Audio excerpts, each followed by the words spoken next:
प्रभू येशू ख्रिस्ताच्या नावामध्ये पुन्हा एक वार आपणा सर्वांना सलाम.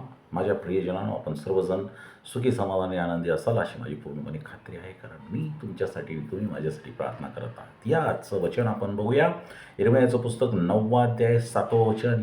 यासाठी सेनाधीश परमेश्वर म्हणतो, पहा, मी त्यास गाळून पारखीन, माझ्या लोकांच्या कन्येच्या वर्तनास्तव मी दुसरे काय करणार. प्रियजनांनो, किती महत्त्वाचा आणि गंभीर असा प्रश्न प्रभू परमेश्वर इथं करत आहे.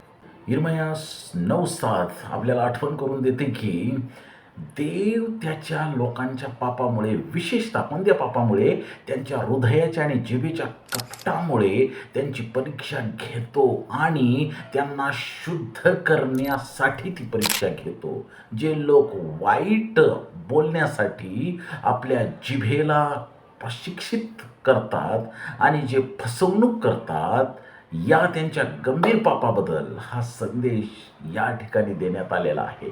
या वचनात विश्वासणाऱ्यांना ज्ञान, शक्ती किंवा संपत्ती यासारख्या सांसारिक गोष्टीवर बढाई मारू नका, तर देवाचा अभिमान बाळगा असे सांगितले आहे.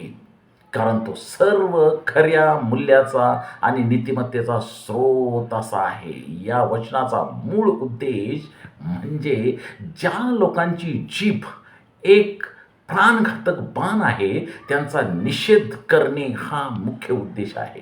कारण ते एकमेकाशी शांतीविषयी बोलतात आणि तेच लोक वाईट कटसुद्धा रचतात. कधीकधी चर्चेसमध्ये, मंडळांच्यामध्ये, देवाच्या ठिकाणी सुद्धा असं होतं. हा आध्यात्मिक ढोंगीपणा आपल्या विश्वासाला कमी करतो आणि हा देवासमोर एक गंभीर असा अपराध आहे. आपल्या शब्दात आणि कृतीमध्ये सत्य आणि प्रामाणिक राहण्याची आठवण करून देणारे हे वचन आजच्या काळातही प्रासंगिक आणि सत्य असं आहे. ते खोटेपणा आणि कपटाच्या विनाशकारी शक्तीविरुद्ध नेहमी इशारा देत आहे. आजच्या दिवसाबद्दल देव बाप तुम्हाला आशीर्वादित करो. देवाची स्तुती असो. जे आम्ही बोलू तेच आम्ही आमच्या जीवनाद्वारे आमचा विश्वास प्रदर्शित करू. यासाठी देव आपल्याला सहाय्य करू. आमेन.